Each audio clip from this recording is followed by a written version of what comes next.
As a welcome gesture and to commemorate your special visit, Mr. S. Ramadharai, Chairman BSE, will present a bouquet of flowers to the Honourable C.Y. Leung.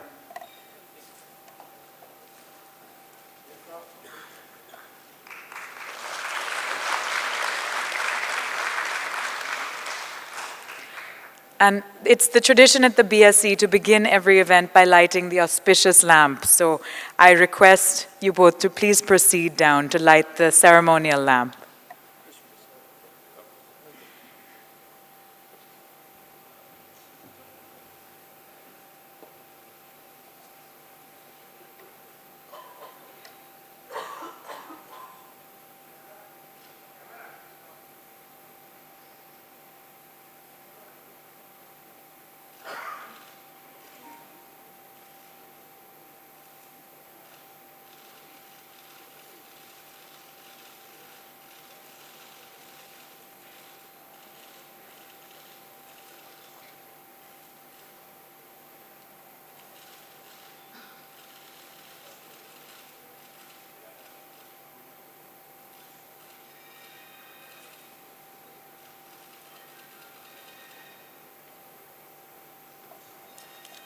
Thank you.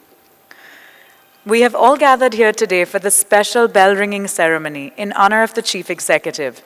It is truly a pleasure to have the Honourable C.Y. Leung visit the BSE, and we are delighted to have this opportunity to reiterate our mutual regard and camaraderie between the two magnificent cities of Hong Kong and Mumbai, and of our great countries, China and India. I'd like to invite Mr. S. Ramadharai, Chairman BSE, to deliver the welcome address.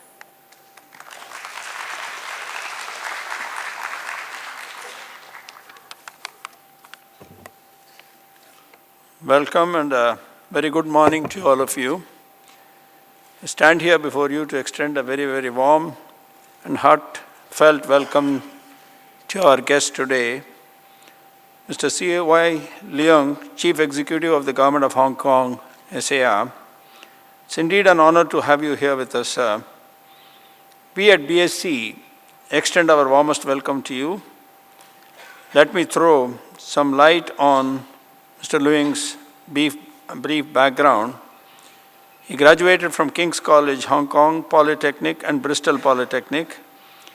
He has been awarded honorary doctorate degrees by 4 universities in the United Kingdom, Hong Kong and Shandong. He was chairman of the Royal Institution of Chartered Surveyors, Hong Kong, president of the Institute of Surveyors in Hong Kong and Asia Pacific, chairman of DTZ. Since late 1970s, Mr. Leung had participated in the land and housing reforms in the mainland.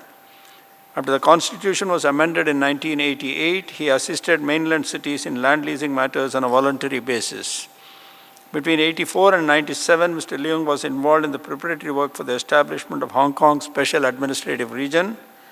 Between 1997 and 2011, he was a member of the Executive Council of Hong Kong and was the convener of the non-official members between 1999 and 2011. In March 2012, Mr. Leung was elected the 4th term Chief Executive of the Hong Kong Special Administrative Region. India's relations with Hong Kong are historical and date back to the 1840s. I would like to give you a brief background on the history between India and Hong Kong. India and Hong Kong have been trading with each other since the middle of the 19th century. Relations between the two countries have been very, very warm and cordial. Hong Kong has been a home for a large Indian community, many of who arrived in Hong Kong more than a century and a half ago. There are around 1,500 Indian companies registered in Hong Kong, and their activities range from services, investment finance, banking, industries, transportation, information technology, and telecommunications. Hong Kong is also a host to a large number of Indian professionals in banking, IT, and shipping. 10 public sector banks and 3 private sector banks from India are currently operating in Hong Kong. Numerous global financial majors, investment institutions, and fund managers operating in India have their regional headquarters in Hong Kong. Foreign direct investment to India from Hong Kong has been increasing in the recent years.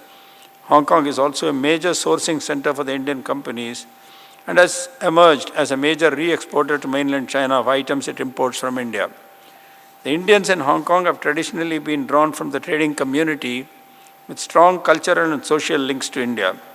The Indian community has actively contributed to the Hong Kong's emergence as a hub of global finance and trade. Members of the Indian community helped establish well-known institutions in Hong Kong, like the Hong Kong University, the Ratanji Hospital, and the Star Ferry. Increasingly, a large number of Indian professionals are coming into Hong Kong, working in the services industry, banking and finance, IT and shipping.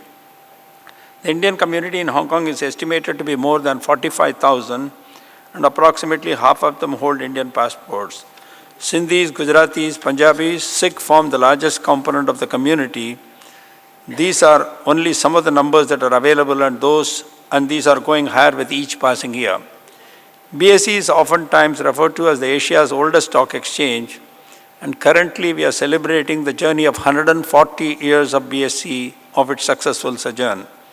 We are an institution that is built on values, and our backbone is the sheer hard work put in by the generations of employees that have given their sweat and blood to bring BSE to what it is today. Indians are known to be a hardworking lot of people, and they have made us a welcome bunch in most countries around the world.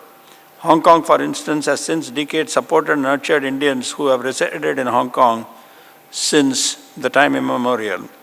We all know that a country is what its leaders make it to be. India today is recognized and appreciated on all global platforms, and is through the underlying efforts of leaders like Mr. Leung that we are given a home away from home, a place to make our home and live like one of them. It gives me immense pleasure to tell Mr. Leung that recently BSE became the fastest stock exchange in the world by updating its technology recently. With a response time of 6 microseconds, we are the world's fastest stock exchange. BSE adheres to the highest standard of transparency and corporate governance standards set up by the regulators and government. In the past couple of years, BSE has launched a number of market-leading practices, such as the BSE derivatives, BSE SME, institutional trading in BSE SME platform, trading in interest rate futures, etc. Over the years, BSE has evolved and is looking upon as a benchmark for an ethical and transparent institution, with highest best practices adopted and put in place. We have decided to celebrate this proud lineage of 140 years that we have behind us, because it's one glorious accomplishment and a matter of sheer pride and honor for all of us associated with BSE. Over the last few years, there have been many constructive changes in BSE that have turned the spotlight on India, and the eyes of almost all nations, including the developed countries, are on us. I dwell on these differences of the past because they emphasize the contrast between then and now. I thank Mr. Leung and the entire delegation again for being with us today, and here is wishing you a very pleasant day in India and a very, very happy Chinese New Year, which is supposed to be next week. Thank you so much, sir.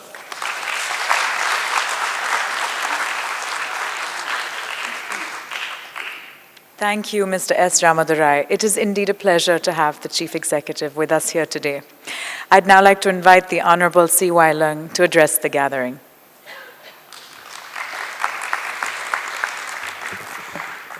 I'll just respond very briefly. Mr. Ramadurai, ladies and gentlemen, good morning.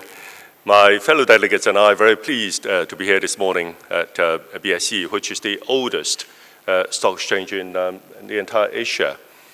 As an international financial center, Hong Kong knows well the importance that a stock exchange or exchange in general to an economy, particularly the financial services sector of an economy.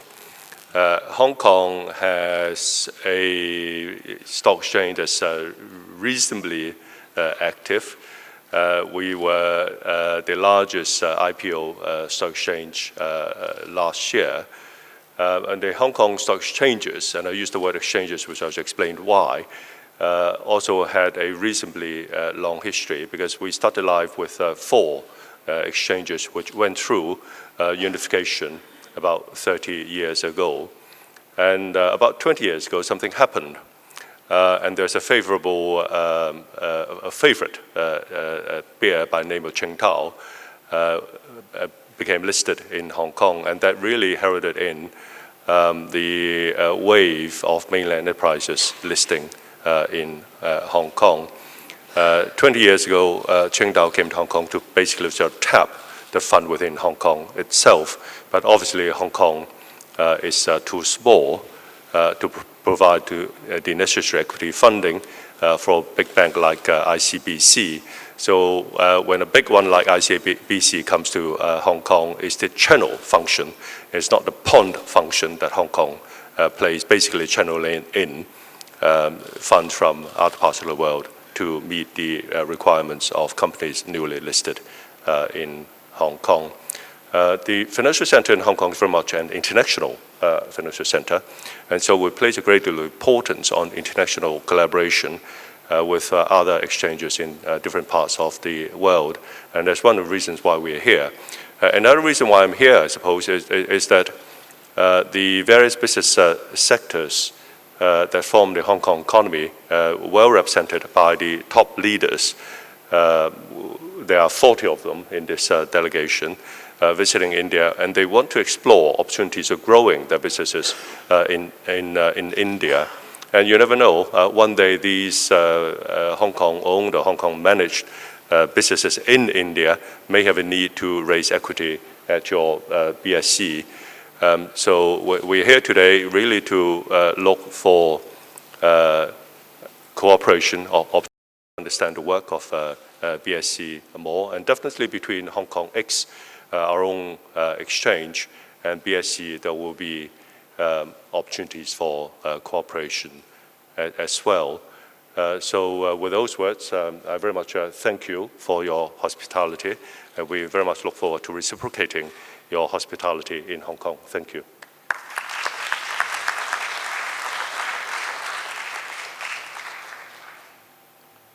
Thank you.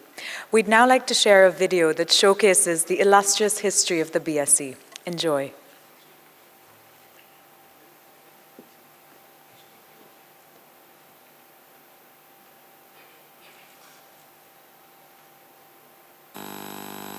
Established in 1875 as the Native Share and Stockbrokers Association, the BSE is the oldest stock exchange in Asia. The history of the BSE is the history of its people, the many men who founded the exchange, and the many people who took the torch forward and built it into the premier institution that it is today. There aren't many institutions in the country which can boast of having a 125-year-old history. Over this lifespan, the BSE has had good times and bad times. Adversity and the way those at the helm of affairs coped with it is what makes BSE today an institution that is vibrant and dynamic. The passing of the Companies Act 1850 paved the way for stock trading in India, but this activity could not pick up in the absence of a large basket of stocks available for trade. The number of shares available was few, and people did not really have large investable funds for trading in stocks. Brokers were a handful of only 6. There was no trading hall or stock exchange building, and whatever little trading that took place was carried out in the open, under the balmy shade of a banyan tree. The American Civil War, which resulted in an acute global shortage of cotton, changed all that. Lancashire mills had to turn to other sources, including India. As cotton was exported from India in large quantities, its price soared. Surat cotton, for example, went from a price of between 3 to 5 pence per pound to between 20 and 24 pence. Thus, between 1861 and 1865, export of cotton resulted in an unusual influx of wealth in the form of bullion amounting to 850 million rupees, much of which landed on the beckoning shores of Bombay. Naturally, this huge inflow of wealth sought investment opportunities. Such opportunities sprang up spontaneously and brought with them a new generation of visionaries who, being in the right place at the right time, played their designated role. Premchand Roychand, who, by virtue of being the first Indian broker to read and write English, found himself eminently suited to lead the equities market in Mumbai to a new level. He floated or helped float several companies which sought equity investments. Initially, these shares commanded huge premiums, an offshoot of the paucity of investable outlets and a surfeit of funds. With the increase in activity, the number of brokers increased to between 200 to 250, as did their prestige and clout. When things cooled down at the end of the American Civil War, the organization build-up of the BSE started. At first, an informal association was created in between, and in 1887, the brokers formalized the arrangement through an indenture, spelling out articles of association of the Native Share and Stock Brokers Association. In July of 1875, 318 persons became, on payment of a princely sum of 1 rupee as entrance fee, members of the Stock Exchange Mumbai. They passed a resolution resolving to form an association for protecting the character, status, and interest of native share and stock brokers, and of providing a hall or building for the use of the members of the association. It wasn't until 1887, however, that they could formalize their resolution by a trust deed, which was the foundation of the present Bombay Stock Exchange. Men of great wisdom and vision pioneered the growth of the BSE. Sri Chunilal Motilal, a signatory to the original trust deed and the first president of BSE, saw the exchange through its most embryonic phase. Sri Shapurji Parucha, who was knighted in 1912, was the second honorary president of the BSE. He was responsible for setting up rules and regulation of the exchange. Sri Kikabhai Premchand, the third president of BSE, was knighted in 1931. He later became the Sheriff of Bombay. Sri K.R.P. Shroff, who rose from being a teacher to the presidentship of the BSE, created an indelible impression and used his sterling character, impressive appearance, strength of will, and compassion for the benefit of the exchange. In 1916, he became a member of the exchange. In 1920, a director, and retained presidentship of BSE for 43 years between 1923 to 1966. Sri Firoz Jiji Boy also belonged to that generation of stalwarts. He played a stellar role in molding the Bombay Stock Exchange to its present status. He was instrumental in developing the Indian stock markets in general and BSE in particular. It was to commemorate his contributions, first as secretary of the BSE and later as its chairman, that the present stock exchange building was named after him.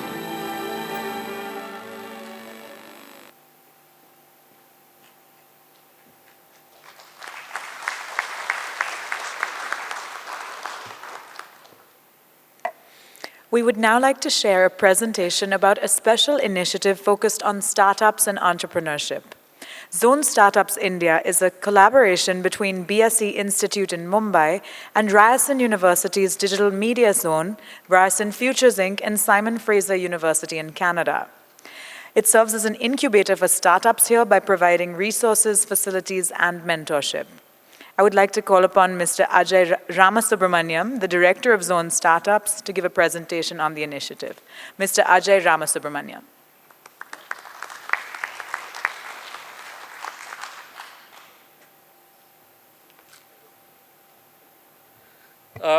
Good morning to the wonderful delegation from Hong Kong. Good morning, Mr. Leung. And thank you, BSE, for this wonderful opportunity. Can I have the clicker? The MC already did a wonderful job of explaining who we are and what we do. My name is Ajay Ramasubramanyam. I work with Zone Startups India, which is a joint venture of Ryerson University, Toronto, and the BSE Institute, and Simon Fraser University from Vancouver. We have been operating in India for the past couple of years, and we are located at this very wonderful historical building. That makes us the only technology startup accelerator globally to be co-located within a stock exchange building. I'll quickly take you through who we are, what our background is. Ryerson University is a federally funded university based out of Toronto, and we run about 125 innovation centers across Canada. Several of these are incubators and accelerators working with technology companies across different sectors. But more importantly, we also run several centers of excellence, research centers, and corporate innovation programs, more famously of those like General Electric Canada, Royal Bank of Canada, Rogers Communications, Bombardier Aerospace, We do stuff with guys like Deloitte, IBM. So a lot of corporate innovation stuff that Ryerson does. We also operate a couple of funds based out of Toronto, which invest in early stage technology companies. A good number of our companies have gone on to raise Series A and Series B investments over the last 5 years. And that is what prompted the leadership of Ryerson to look at international opportunities, and collaborated with the BSE Institute, which is a subsidiary of the Bombay Stock Exchange, to set up our first technology accelerator outside of North America. Since then, we have successfully launched a program, which is a tripartite in South Africa, in Johannesburg, between Ryerson University, the BSE Institute and Zone Startups India, and Witwatersrand University. Oops. Another interesting fact, apart from us being the only tech accelerator which is co-located within a stock exchange, we are also the only and the first independent technology accelerator in India, which is an international joint venture to be supported by the Department of Science and Technology. So that's a kind of a feather in the cap for us, in a sense that till now the government was only supporting incubators which are a part of academic institutions, but in a one-of-its-kind show of what you can say is the work that we have been doing, they have decided to support us, which has allowed us to expand our program and work with significantly larger number of companies. So as an accelerator, what we do?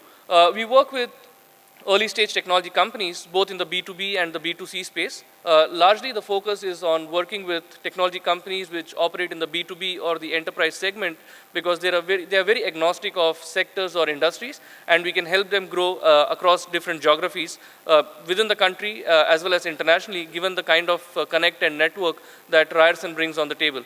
And when I say early stage technologies, we do not work with startups or individuals with just a great idea in their mind or a business plan, but companies which are beyond a prototype or a proof of validation kind of a stage, where they are looking at scaling up their venture.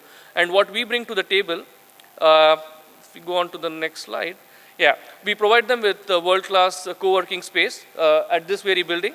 So there's a very strong peer network that they get to access, like-minded entrepreneurs who are all building enterprises, who are all building ventures. A lot of mentorship. So we have about 90 odd mentors from the industries who are willing to and able to offer their expertise to these startups, which helps them scale up their businesses. A lot of networking opportunities by helping them get connected to a lot of top corporates, venture capital funds, corporate venture arms, angel groups. We work very closely with technology companies like IBM, Microsoft, Google, and Amazon. So every tech company that gets into our program automatically becomes eligible for a few $100,000 of cloud credits. So that helps them in not spending on the technology investment over the next couple of years, and they can grow their company much faster. Also, we provide them access to capital. So on a regular basis, we bring in a lot of investor community to meet with our startups on an ongoing basis. And in the last 10 months, about 12 of our companies put together have raised about $6 million. All of this is pre-Series A kind of money. Having said that, Ryerson itself has set up a fund in India. It's a $30 million fund. We are yet to close the fund. So anyone who is interested in exploring investment avenues in India in early stage investments, we are more than happy to talk to them. But what it would do is the fund would be married to the accelerator. So a lot of companies coming through the program who are looking at early stage capital, we would have already done some kind of a working due diligence on them, and that would allow us to invest into those companies. Apart from that, we bring in our network in North America. So in the last 2 years, about 17 companies that we have worked with, we have soft landed them in Toronto and provided them a gateway. A lot of companies which are looking at going global, they always need a network which is beyond just a physical space or a co-working space. They need access to people, access to capital, access to mentorship. So we provide them with that kind of a network and leverage into the North American market. Apart from that, there is a lot of industry connect that we bring in. So on an ongoing basis, we bring in a lot of chief executives of large Indian corporates, as well as multinationals operating in India, to come and meet with our startups, not from the point of view of mentorship, but more from the angle of where they could get their early customers or first few customers and start generating revenues. We believe extensively in community partnerships. One of the most important things that accelerators do is that they operate large communities and communities of startups. There's a lot of access to investors, access to corporate partners, access to academic institutions for hiring their first few employees, and largely working with the community or the ecosystem of startup enablers in the country. So on a regular basis, we host a lot of events at this convention hall as well as at our accelerator space, which actually creates a lot of opportunities for people to network, hire a few folks who could be their next employees, meet with corporate executives who could be their customers, meet with potential investors whom they could work with. So a lot of community-related events that we organize on an ongoing basis. In fact, very interestingly, just about a month back, we hosted a fintech demo day for Next Bank, which is a financial services think tank based out of Hong Kong. And about 3 of our companies which were winners traveled to Hong Kong just this past week to pitch at the fintech demo day. So we do a lot of international initiatives as well, where we provide them exposure to international markets which they would want to tap into. Corporate engagements, like I said, on a regular basis, we bring in a lot of top corporates to come and meet with our companies.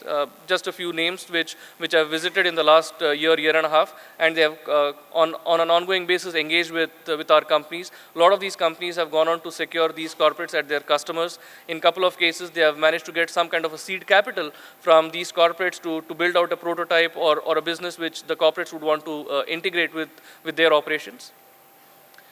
Some success stories. Like I said, in the last 12 months, we have had a bunch of 10 or 12 companies put together which have raised in excess of $5 million.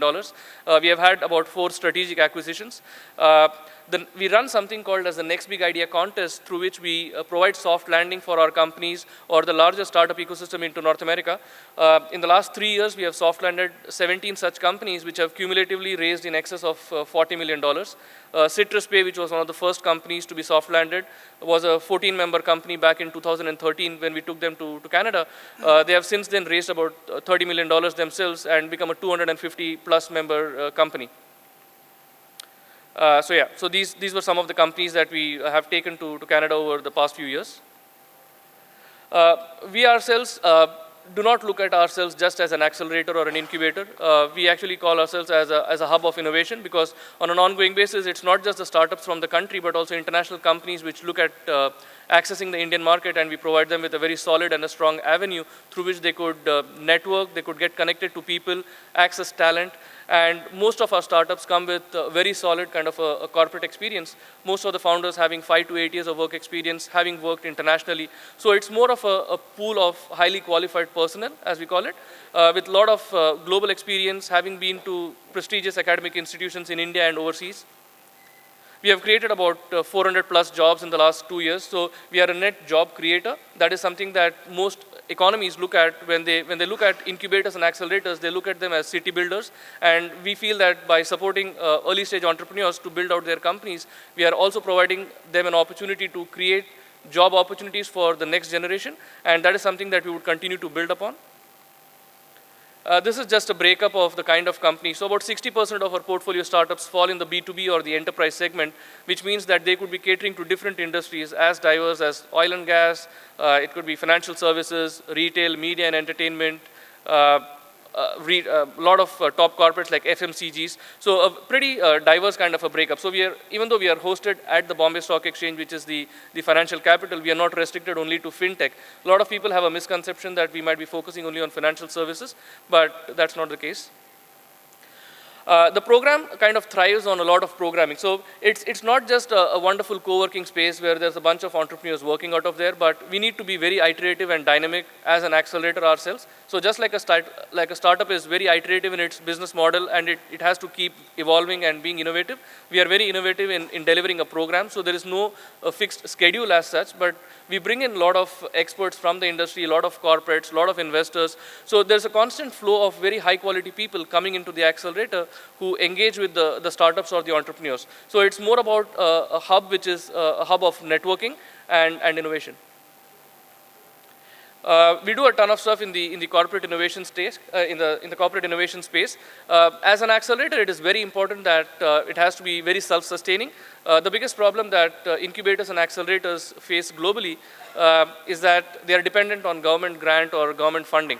And once the government funding stops, they kind of tend to shut shop because they don't have a revenue model or a sustainable model. So we work with a lot of corporates. I've listed down a few with whom we have been working on an ongoing basis, helping them with corporate innovation or digital innovation.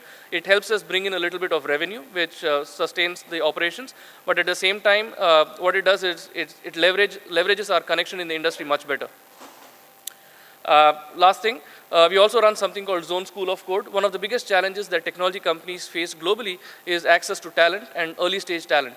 We work very closely with academic institutions and early professionals who have 1 or 2 years of corporate experience and run coding programs to actually create a talent pool for the tech industry, not only the startups that we work with, but largely the tech community which is in Mumbai. Over a period of time, we would definitely expand it beyond Mumbai, but we also run the School of Code for creating a pool of talent.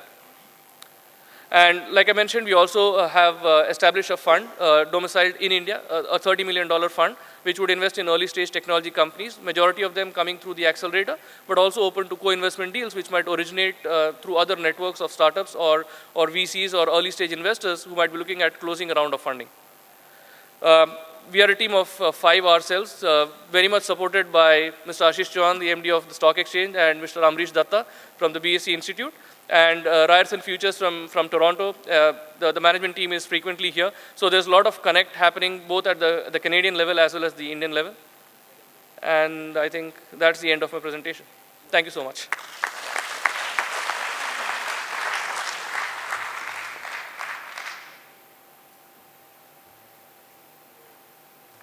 Thank you. It's time now to ring the opening bell. I request the Chief Executive and Mr. S. Ramadrai to please proceed towards the gong for the symbolic opening bell ceremony.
Thank you. Now, to commemorate the significance of this occasion, Mr. S. Ramadrai, Chairman BSE, will present a memento to the Honourable C.Y. Leung. Mr. Ashish Kumar Chauhan, MD and CEO BSE, will also present a memento.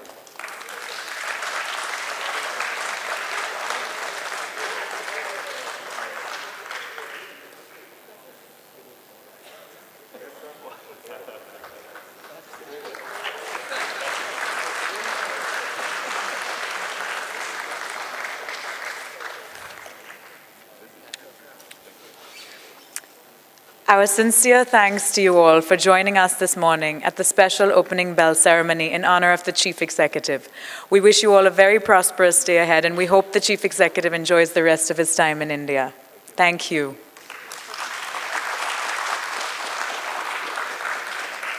We invite you all to please join us for breakfast.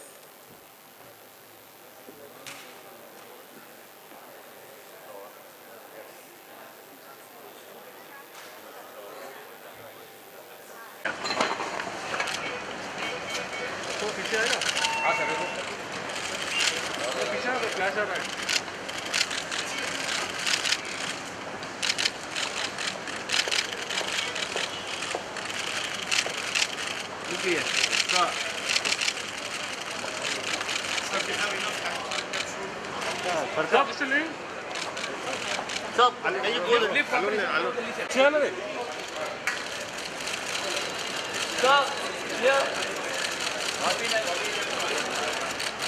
Sir, here, look here.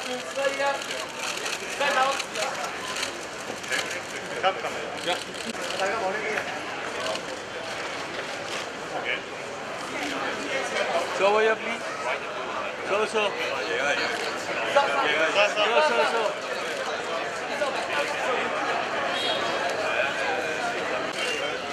Come.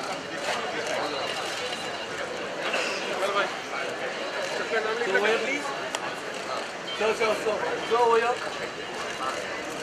Hands down.